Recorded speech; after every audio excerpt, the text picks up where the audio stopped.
네, 바로 말씀을 나누도록 하겠습니다. 오늘 이 본문 말씀은 이제 홍수가 끝나고 땅에 나와서 노아가 하나님 앞에 번제 제사도 드리고 또 하나님의 마음에 새로운 결단과 작정을 하시고 나서 인류를 다시 축복해 주시는 말씀이라고 할 수가 있겠습니다.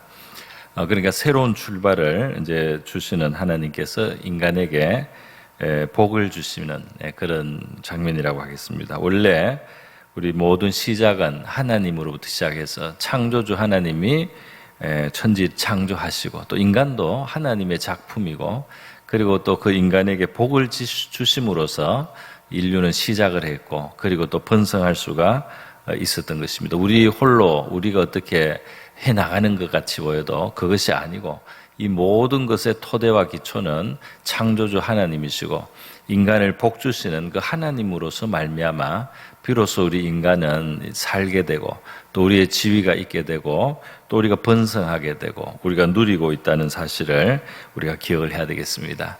자, 그런데 이 홍수가 마치고 하나님은 원래의 그 축복을 이제 다시 주시는 것을 볼 수가 있습니다. 그러니까 큰 심판으로 온 세계가 물로 한번 청소가 되고 나서 다시 출발하는 참 원시 상태 같은 아무것도 없는 이제 세계에서 다시 시작하는 것 같은 이제 그런 상황에서 하나님이 태초에 인간을 창조하시고 주셨던 창세기 1장의 그 상황 같은 축복을 하나님이 다시 주심으로써 무서운 그 심판을 통과했던 이 세계를 하나님이 다시 축복하시는 모습입니다. 그래서 이 보면 하나님이 이전에 인간을 창조하시고 처음 주셨던 그 복을 다시 주시는 것을 볼 수가 있습니다.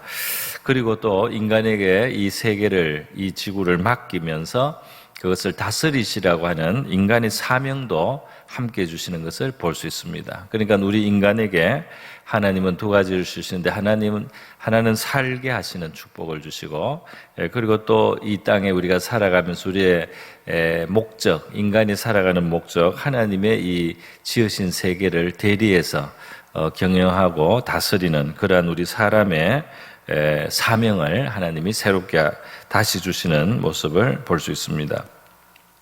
창세기 1장 27절에 하나님이 자기 형상 곧 하나님의 형상대로 사람을 창조하시되 남자 여자를 창조하시고 하나님이 그들에게 복을 주시며 하나님이 그들에게 이르시되 생육하고 번성하여 땅에 충만하라 땅을 정복하라 바다의 물고기와 하늘의 새와 땅에 움직이는 모든 생물을 다스리라 하시니라. 그런데 하나님이 이렇게 축복하시는 오늘 노아의 때 다시 한번 주신 말씀인데요. 그때나 이때나 하나님은 양식을 또 주시는 먹을 것을 준비하신 것을 주시는 것을 볼 수 있습니다. 그런데 창세기 1장에서 처음 인간을 축복하실 때 주신 것은 채식이었어요. 그래서 온 지면에 심에 있는 모든 채소와 씨 가진 열매 맺은 모든 나무를 너에게 주노니 너의 먹을거리가 되리라 그렇게 주셨습니다. 자, 그런데 오늘 이 본문에 보니까 하나님이 먹을 것을 또 축복과 함께 먹을 것에 대한 말씀도 또 다시 한번 주십니다. 그런데 그게 달라진 것을 볼 수가 있어요. 3절에 보니까 모든 산 동물은 너희의 먹을 것이 될지라 채소같이 내가 이것을 다 너희에게 주노라. 그러니까 말이죠. 하나님은 변함없이 축복하시고 변함없이 다스리는 사명을 주시고 그리고 인간의 그 복의 근원이 되시는데 이 변화된 상황에 이제 홍수 이후의 세계의 변화가 있습니다. 여러 가지로 많은 것을 말할 수 있는데요.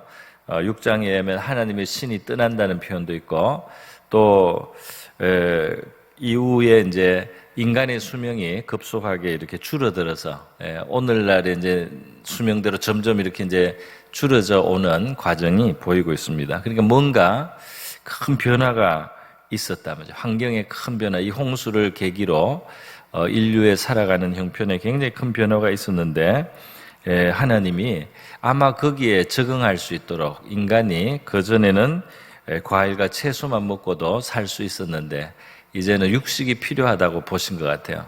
그래서 이제 새로운 그 규칙을 주시는 겁니다. 새로운 기준을 주시는 것이라고 할 수 있어요. 그래서 이제 동물도 먹어라 이렇게 말씀을 하시는 겁니다. 그러면서 조건을 다시죠. 피를 먹지는 마라 하는 거죠. 피채 먹지는 마라. 그래서 어떤 거 또 제약도 이제 두시면서 새로 변화된 환경에 조정된 그런 삶의 규칙을, 삶의 어떤 그 길을 하나님이 조정해서 가르쳐 주시는 걸 볼 수 있습니다. 뿐만 아니라 사실 더 자세히 보면 더 많이 있는데요. 하나님이 이 땅의 생물들을 다스리라고 처음에 명령 주셨는데 노아 홍수 이후에는 그것들이 너희들을 두려워할 것이다. 이렇게 해서 하나님이 우리의 환경 속에도 간섭하셔서 이 변화된 환경 속에 하나님이 하시는 일도 조금 더 달라지고 추가된 것이 있다 하는 것을 보여주고 있어요.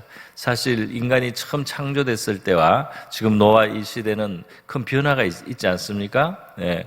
그 아담이 처음 지음을 받고 이렇게 있었을 때 이후로 이제 이 홍수 이후로 지금 요 사이에는 그 사이에 인간의 타락이 있었고, 그리고 인간이 참 죄인이 되고, 환경에 가시연금기가 들어오고, 그리고 이 대홍수의 심판도 있고 하는 이 많은 변화가 있었거든요. 그래서 이러한 변화와 함께 하나님은 사람의 주변의 동물들에게도 역사하시고 또 사람이 먹고 살아야 될 내용에 대해서도 이 변화를 주시는 것을 우리가 볼 수 있다 이 말입니다. 여러분, 우리가 지금 코로나 팬데믹을 이렇게 한번 통과하고 있는데요. 사실은 이제 많은 사람들이 이 지금 세계 미래를 바라보면서 앞으로는 이런 일들이 좀 더 자주 있을 것이다. 물론 가끔 인류 역사 속에 수백 년에 한 번씩이라든지 큰 이런 큰 전염병이라든지 이런 게 있긴 있었습니다. 그러나 앞으로는 이런 것이 조금 더 짧은 주기로 우리 이 세계에 올 수가 있다. 이렇게 많이들 지금 예측을 하고 있습니다. 그리고 그 사이에 또 많은 환경의 변화가 있어서요. 4차 이 산업혁명이 일어나고 우리 사용하는 기계라든지 도구라든지 일하는 방식이라든지 굉장히 많은 변화와 발전이 왔는데 이것이 이제 어떻게 될는지 우리는 우리가 다 정확하게 알 수는 없어도 크게 봐서라도 큰 변화가 오고 있다는 것을 우리가 알고 있습니다. 바로 이런 변화의 시기에다 변함없이 우리 하나님께서 우리의 근원이 되신다. 복의 근원이 되시고 또 우리 인간의 사명이 하나님으로부터 온다는 사실 우리가 그걸 기억해야 되겠습니다. 그리고 그 변화된 환경과 처지에 적응하는 적합하게 우리 하나님께서 우리에게 주시는 이 규칙이나 이런 것에 조정이 있을 수 있다는 사실을 우리가 또 이해를 해야 되겠습니다. 세상만 바뀌는 것이 아니고 환경만 바뀌는 것이 아니고 또 인류의 이 문화 또는 기술만 바뀌는 것이 아니고 사실은 우리가 살아가는 이 자체에서 우리가 바뀌고 있습니다. 그러니까 우리의 나이가 더 들어가면서 1년, 2년, 3년, 5년, 10년이 지나면서 우리의 삶의 스테이지가 바뀌고 있어요. 그죠? 청년이 언제나 청년이 아니다 말이죠. 중년이 언제나 중년이 아니다 말이죠. 노년도 그냥 더 젊은 노년이 있고 더 나이 든 노년이 있고 정말 하나님의 부르심을 가까이 앞두고 있는 노년으로 이 삶의 스테이지가 계속해서 변화되고 있다 이 말이에요. 그래서 이렇게 변화될 때 우리는 그 변화에 맞는 하나님이 주시는 지혜롭게 하나님의 그 지혜를 따라서 주시는 새로운 그런 가이드와 하나님의 이 우리를 향하신 기대와 또 우리를 위해서 하신 일들을 이해를 하고 그것에 적응할 수 있는 이러한 유연함이 필요하다는 것을 말씀드리고 싶습니다. 여러분, 하나님은 사람보다도 더 잘 아세요. 뭐가 변했는지를 아시는 거예요. 그리고 이 변한 환경에서 무엇이 바뀌어야 되는지도 아신다 이 말입니다. 그래서 정말 살아계신 하나님, 창조주 하나님은 늘 새로운 일을 없던 것을 있게 하시는 하나님은 변화된 것에서도 주인이신 거예요. 그래서 이 없는 것을 만드신 하나님은 새로운 변화 속에서도 그 변화를 다 이해하실 뿐 아니라 그 변화를 내다보시고 거기에 맞는 새로운 그러한 조건들을 새로운 기준들을 만들 수 있는 이런 하나님이다 이 말입니다. 그래서 바로 이렇게 살아계신 하나님과 손을 잡고 함께 살아가는 하나님의 백성이나 하나님의 교회는 이 창조주 하나님의 이러한 늘 새로운 것을 만들어 가시는 이 하나님께 우리가 동행을 할 때는 우리도 그와 같은 유연함이 필요하다 이 말입니다. 이 사도행전에 보면 교회가 새롭게 일어나고 변화될 때 말이죠.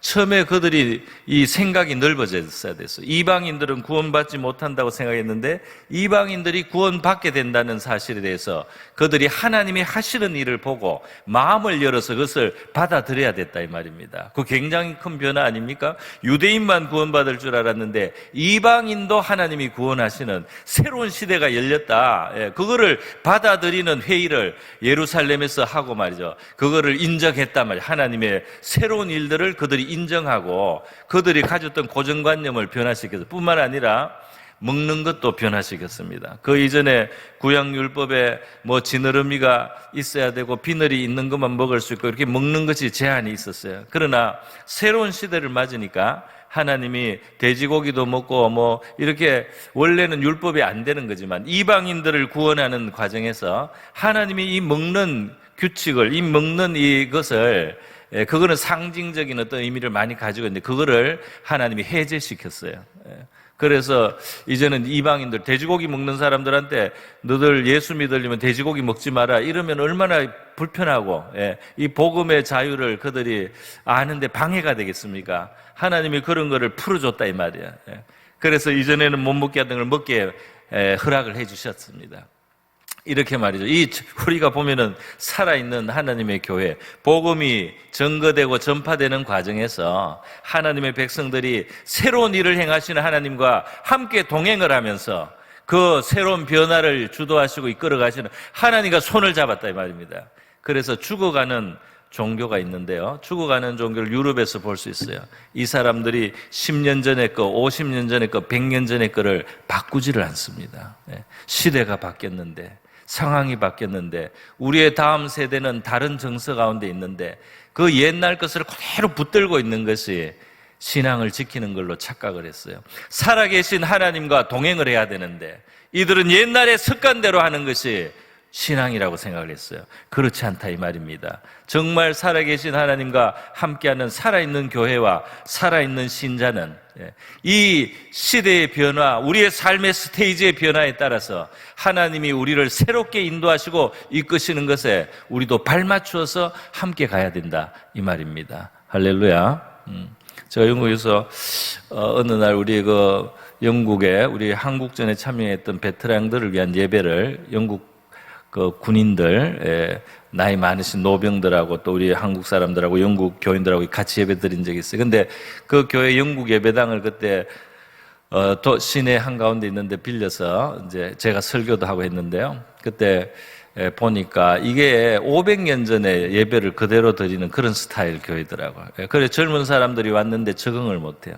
그날 우연히 온 새로운 젊은 사람들 보니까 이게 뭐 500년 전에 옛날 시대에서 하는 그런 거지. 이게 진짜 오늘 만나는 하나님을 만나기 어렵겠더라고요. 그래서 제가 참 안타까운 마음이 든 적이 있습니다. 여러분, 우리 하나님 말씀에 보면은 고린도후서 4장에 우리가 겉사람은 낡아지지만 우리의 속사람은 날로 새롭도다 하는 말씀이 있어요.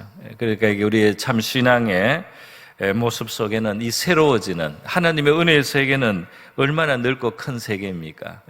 그러니까 이 큰 세계를 하나님은 늘 우리가 새로워지면서 우리가 더 날로 새로워지면서 하나님과 함께 할 수 있는 더 풍성한 생명을 누리는 이러한 일로 우리를 인도하시는 분이다 하는 거예요. 하나님은 백성들에게 이전 일을 기억하지 말라, 내가 새 일을 행하리라, 광야의 길을 내리라 하지 않습니까? 형편과 상황이 바뀌어도 하나님의 역사는 계속됩니다. 할렐루야. 그리고 이전에 없던 일들이 이루어지고 이전에 생각할 수 있는 것을 넘어서는 일들을 하나님은 행하신다는 거예요. 그러한 가능성을 우리가 늘 열어놔야 된다 이 말입니다. 새로운 것에 대한 마음을 열어놔야 된다 말이에요.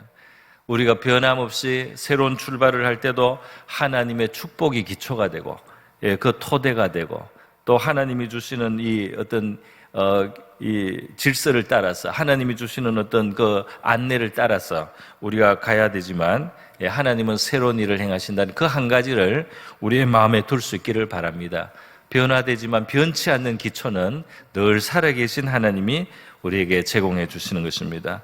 우리 야곱의 삶을 보면 이 스테이지가 바뀌는데요. 나이도 들고 환경도 바뀌어요. 사는 곳이 바뀌어요. 가나안 땅에 있다가 바단 아람으로 가서 20년, 그리고 돌아와서 숫곳에 있다가 세겜에 있다가 또 베델레에 살다가 그 다음 애굽으로 또 들어갑니다. 얼마나 그 다른 환경을 계속 그가 접합니까? 그러면서 또 그의 나이도 들고 그의 가정의 환경도 바뀌고 그의 삶이 여러 가지를 경험합니다. 그런데 변함없는 것은 무엇입니까?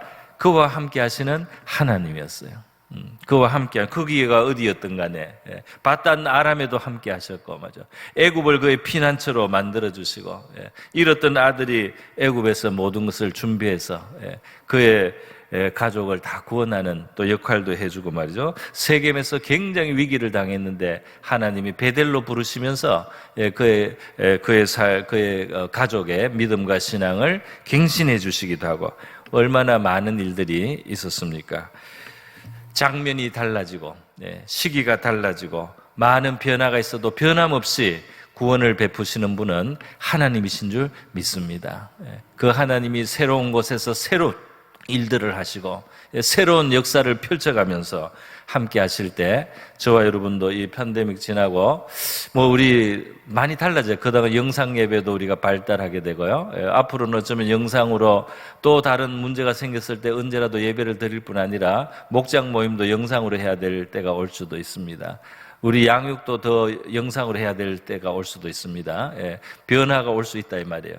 그럴 때 우리가 그것을 하나님의 인도를 받아서 지혜를 받아서 유연하게 대처할 수 있는 우리가 될 수 있기를 바랍니다.